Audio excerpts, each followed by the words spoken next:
You probably think you know exactly what your own face looks like until you see it staring back at you from a century ago. Imagine walking into a dark room and finding a ghost that wears your skin but lived a life you have no memory of. Today we explore the chilling reality of a man who found himself trapped in a gilded frame from 1927. It was a Tuesday afternoon when Ethan decided to step inside the old museum to escape the biting wind of the city. The museum was a place where time seemed to stop moving and the air smelled like old paper and heavy damp stone. Dust motes danced in the amber light like tiny stars falling through the shadows of the high vaulted ceilings. Every step he took sent a lonely echo across the marble floors as if the building itself was breathing with him. He was a modern man wearing a dark wool coat that felt far too heavy for his restless spirit. Ethan felt like a stranger in his own life, always looking for something he could not quite name or describe. He passed by glass cases filled with rusted swords and tarnished silver brooches that once belonged to people long forgotten. His reflection moved across the glass like a thin ghost hovering over the artifacts of a world that ended long ago. There were Roman coins from 200 AD and letters written by soldiers who never made it home from the front. He stopped to look at a small clock that had stopped ticking at exactly 4 o'clock 100 years in the past. The silence of the museum was heavy, and it felt like the statues were watching him with their blind stone eyes. Ethan felt a strange pull toward the back of the gallery where the shadows were deeper and the air was colder. He turned a corner and found himself in a narrow hallway lined with massive oil paintings and heavy gold frames. Most of the portraits were of stern men in military uniforms or women with high collars and tired expressions. But then he saw it and his heart skipped a beat as the world around him seemed to fade into gray. It was a massive canvas covered in a thick layer of gray dust that hid the vibrant colors underneath. The painting showed a grand ballroom in the year 1927, just before the world fell into darkness again. In the center of the frame stood a couple who looked like they were caught in a moment of pure silent agony. The woman was wearing a shimmering silver gown that looked like liquid moonlight draped over her slender frame. Her name was Lady Evelyn, and her eyes were filled with a sorrow so deep it felt like it could drown the room. Her hand was reaching out toward the man standing beside her, but their fingers were not quite touching. There was a tiny gap between them that felt like a canyon, and it seemed like they were being pulled apart. The man was dressed in a formal royal suit with gold buttons and a high collar that spoke of wealth and power. Ethan felt a cold shiver run down his spine as he stepped closer to the painting to clear away the dust. He reached out his hand and wiped a small circle onto the surface of the canvas to see the man's face. His breath hitched in his throat and his legs felt weak as if the floor had suddenly turned into water. The man in the painting was not just a stranger from history who happened to look a little bit like him. The man in the painting was his twin, his double, his own soul trapped in layers of oil and varnish. He saw the same sharp jawline and the same narrow nose that he saw in his own bathroom mirror every morning. But it was the eyes that truly terrified him because they held a secret that he was not ready to learn yet. They were sad, familiar eyes that seemed to recognize him from across 100 years of silence and regret. Ethan leaned in closer until his forehead almost touched the cold surface of the massive gilded frame. That was when he saw the most terrifying detail of all, a small mark that defied every law of logic. There was a thin, jagged scar just above the man's left eyebrow, hidden slightly by a lock of dark hair. Ethan slowly raised his hand and touched the exact same spot on his own forehead where his own scar sat. He had gotten that scar in a car accident 5 years ago, but here it was on a man from 1927. The man in the painting was identified on a small brass plaque as Lord Alistair, who disappeared during the Great War. Ethan felt his vision blur as the museum began to spin and the sounds of the modern city faded away. He could almost hear the faint sound of a violin playing a lonely waltz in the distance of his mind. He could almost smell the scent of expensive perfume and the faint aroma of tobacco smoke from a long-dead party. Lord Alistair looked like he wanted to speak, to tell Ethan why they shared the same face and the same pain. The paint seemed to shimmer and move as if the man was breathing beneath the heavy layers of old dried oil.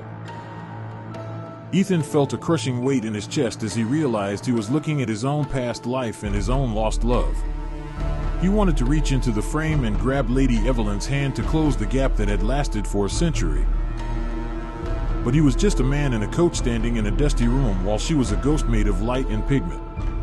The realization that he had lost her once before made his heart ache with a physical pain he could not explain.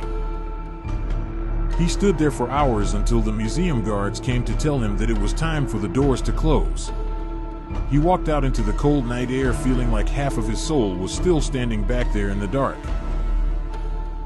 The next morning the city was covered in a thick blanket of gray clouds and a steady cold rain began to fall.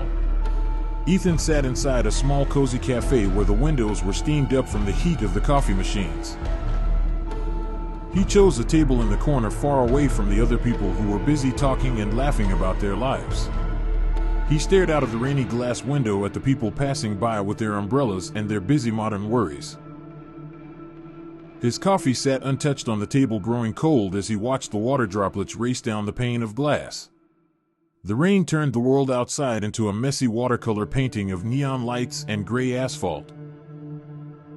He kept thinking about the look in Evelyn's eyes and the way Alistair had been reaching for her in vain. Every time he closed his eyes he saw the silver gown and the way the light caught the gold buttons on the suit. He felt a deep sense of isolation as if he was a ghost haunting his own life while his real heart was elsewhere. The modern world felt loud and shallow compared to the quiet dignity of the sorrow he saw in the museum. He began to wonder if everyone he met was just a shadow of someone they used to be in another time. Maybe the girl at the counter was a queen in a past life or the old man in the corner was a poet. But for Ethan the connection was too real and too close to ignore because his own face was the evidence. He watched his reflection in the wet glass of the cafe window and noticed how the rain looked like tears on his skin. As he stared at his own image, the light shifted, and for a second he saw something that made him stop breathing. In the reflection of the glass right behind his shoulder, he saw the faint shimmer of a silver dress. It was Lady Evelyn standing there in the rain of the 21st century, looking just as sad as she did in the paint. She looked at him through the glass and her lips moved as if she was whispering a name he had long forgotten. Ethan turned around quickly, but the cafe was empty except for the tired barista and a woman reading a book. When he turned back to the window, the vision was gone, leaving only the cold streaks of rain on the glass. He reached out his trembling fingers and touched the window, trying to feel the warmth of her hand through the barrier. But his fingers only met the freezing surface of the glass and the hard reality of the time that separated them. He realized then that some loves are so strong they echo through the ages, but they are never meant to be held. He was Alistair and he was Ethan, and he was a man caught between two worlds that would never meet again. The tragedy was not that he had forgotten her, but that he had finally remembered her when it was too late. The gap between their hands in the painting was the same gap that existed between his world and hers. He sat there in the silence of the cafe, feeling the weight of 100 years of longing pressing down on him. He knew he would go back to the museum every day just to stand in front of that frame and be near her. He would spend the rest of his life looking for her face in every crowd and every rainy window he passed. This was the curse of the reflection in the frame, to know that you lived before and to know that you lost everything. Love does not die when the body does, but it lingers like the smell of rain on a dusty road long after the storm. Ethan left the cafe and walked into the rain, letting the water wash over the face that belonged to another man. He disappeared into the gray fog of the city, a modern man with a heart that beat in 1927. If you ever feel like you have been somewhere before, maybe you should check the walls of an old museum. You might just find your own eyes looking back at you, waiting to tell you the story of who you used to be. The past is never truly gone, it is just waiting for the right light to hit the glass and show you the truth. We are all just reflections in a frame, waiting for someone to wipe away the dust and remember our names. You might think you know what it feels like to see a ghost, but you have never seen a haunting quite like this one. Imagine looking into a rainy street and seeing a face that hasn't existed for over 100 years. Tonight we are stepping into a moment where time decides to stop working the way it is supposed to. We are watching a man who has spent his whole life looking for a shadow, only to find it standing in the light. The rain is coming down in heavy, gray sheets that blur the edges of the modern world. It is the kind of storm that makes you feel like the city is melting away into something older and much more mysterious. Outside a small, warm cafe, the street is a dark mirror reflecting the neon signs and the orange glow of the streetlights. The water pools in the cracks of the pavement, creating tiny oceans that ripple every time a drop hits the surface. Everything feels heavy and wet, from the air you breathe to the heavy wool coats of the few people walking by. Inside the cafe, it is quiet and smells like roasted beans and old paper, but outside, the world is chaotic and cold. This is where our story reaches a point that science cannot explain and words can barely describe. A girl is standing on the sidewalk, holding a black umbrella that shields her from the relentless downpour. She is not moving like the other people who are rushing to get home or find some dry shelter. She stands perfectly still, as if the storm is just a background painting and she is the only real thing in it. Her hand grips the handle of the umbrella with a gentle strength, her fingers looking pale against the dark fabric. Then, she begins to turn around slowly, her movement graceful and steady despite the wind whipping at her clothes. As she turns, her face comes into the light of the cafe window, and the world seems to hold its breath. She looks exactly like the woman from a famous painting created in the year 1920. The resemblance is not just a coincidence or a slight similarity that you might see in a distant relative. It is her. It is the same high cheekbones, the same soft curve of the jaw, and the same mysterious eyes. It is as if the oil paint has suddenly turned into warm skin and the canvas has become a living, breathing human being. Her eyes find the window of the cafe, and she stares through the glass with a look of deep, quiet searching. She is not looking at her own reflection, but at someone sitting inside, someone who has been waiting for this moment. The man inside the cafe feels a sudden jolt in his chest, like a clock that has been broken for years suddenly ticking again.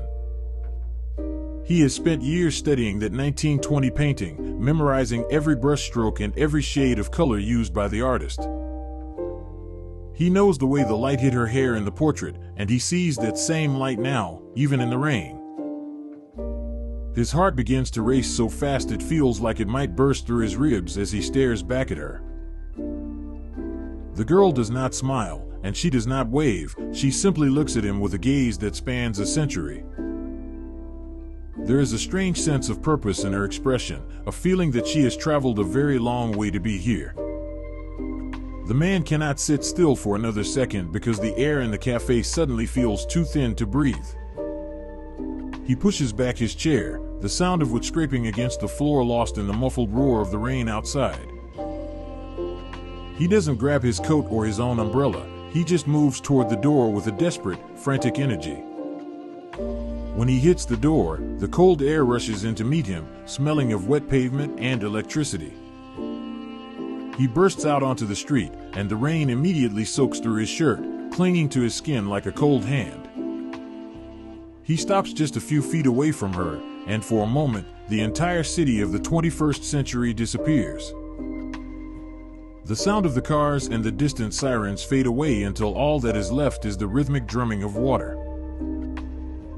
They are standing face to face in the heavy rain, two islands in a sea of gray and blue. The water drips from the edge of her umbrella, creating a curtain of diamonds between them that catches the light. He is shaking, not just from the cold, but from the sheer impossibility of what he is seeing with his own eyes. He wants to say her name, but he realizes he doesn't even know if she has a name in this modern world. In his mind, she has always been the lady in the gold frame, a silent beauty trapped in the 1920s forever. But here she is, standing on a dirty city street, looking at him with eyes that seem to recognize him perfectly. This is the kind of recognition that doesn't come from a single lifetime, but from something much deeper and older. It is the feeling you get when you finish a sentence for someone you have only just met. It is the feeling of coming home to a house you have never lived in but somehow know every corner of. The rain is pouring down so hard now that it should be hard to see, yet her face is the clearest thing he has ever seen.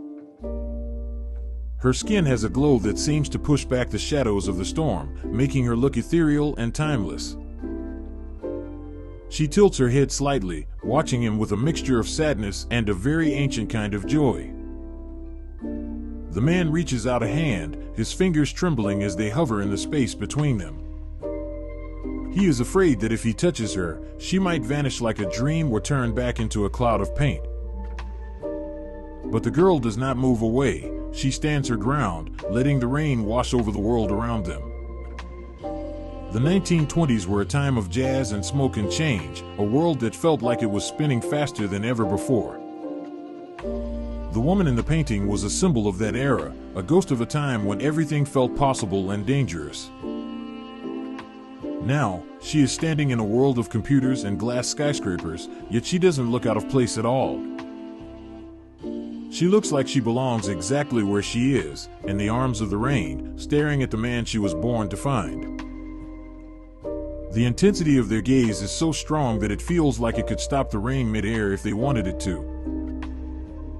They are locked in a silent conversation that bypasses the need for words, a dialogue of the soul. He is asking her how she got here, and she is answering him with the simple fact of her presence. He remembers the texture of the painting, the way the artist used heavy strokes to create the fabric of her dress. Now he sees the real fabric of her coat, dark and heavy with water, and it feels more real than anything else. The rain acts like a veil, separating them from the rest of the world and creating a private sanctuary in the storm. No one else on the street seems to notice the miracle that is happening right in front of them. People pass by with their heads down, focused on their own lives and their own destinations. They do not see the girl who stepped out of a 100-year-old canvas to stand in the modern rain. They do not see the man who has finally found the answer to a question he didn't know he was asking. The heavy rain is the only witness to this quiet miracle, the only thing that shares this secret with them. It is a moment where time has folded in on itself, bringing the past and the present together in a single point. The 1920s and the 2020s are no longer separated by decades of history and war and progress. They are just two people standing in the rain, connected by a thread that has never been broken. The man feels a surge of emotion that is almost too much to handle, a mixture of awe and relief and longing. He has spent so many nights looking at her image, wondering who she was and what she was thinking when she was painted. He used to wonder if she ever looked at the artist the same way she is looking at him right now. The girl's eyes are wide and dark, reflecting the streetlights like two small, distant moans. There is no fear in her expression, only a breathless awareness of the man standing in front of her. She seems to be waiting for him to speak, to break the spell of the silence that has lasted for a century. But the man finds that his voice is gone, stolen by the wind and the sheer weight of the moment. He can only stand there, soaked to the bone, staring at the face that has haunted his dreams for as long as he can remember. The rain continues to fall, a relentless cascade that should be cold and miserable, but feels like a blessing. It is washing away the dust of the years, clearing the path for something new to begin between them. The girl finally takes a small step forward, moving out from under the full cover of her umbrella. A few drops of rain catch on her eyelashes, looking like tiny pearls that refuse to fall. She reaches out her own hand, and for a split second, the world seems to vibrate with the tension of the touch. This is the climax of a story that started with a single brushstroke in a dusty studio a long time ago. It is the moment where art and reality collide with such force that they become one and the same. The painting was just a shadow of her, a memory captured in oil and wood, but this is the truth.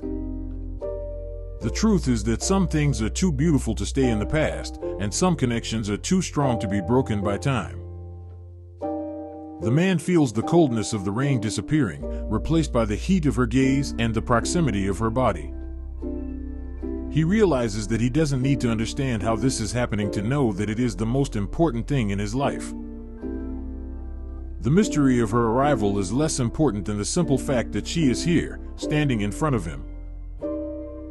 They are a living paradox, a glitch in the universe that proves that love and beauty are the only things that truly last. The rain serves as the perfect backdrop for this encounter, a natural force that is both destructive and life-giving. It isolates them, protects them, and baptizes them into this new reality they are creating together.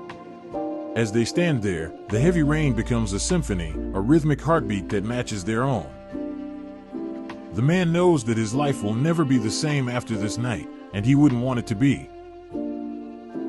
He has stepped out of the cafe and into a world where anything is possible, even meeting a ghost in the rain. The girl looks at him one last time with that intense, emotional recognition, and he knows she will not disappear. She has found what she was looking for, and he has found the woman who was always meant to be his. The city continues to roar around them, but in this small space, there is only the sound of the rain and their breathing. The story of the painting has finally come to its true conclusion, or perhaps it is just the beginning of a new chapter. Whatever happens next, they will face it together, two souls who defy time to stand face to face in the storm. The miracle of the 1920 painting coming to life is no longer a mystery to be solved, but a life to be lived. They are the intersection of art and history, a beautiful reminder that the past is never truly gone. The rain keeps falling, but they don't mind the cold anymore, because they have finally found each other. If you want to see how this impossible love story unfolds in the next chapter, click the video on your screen right now.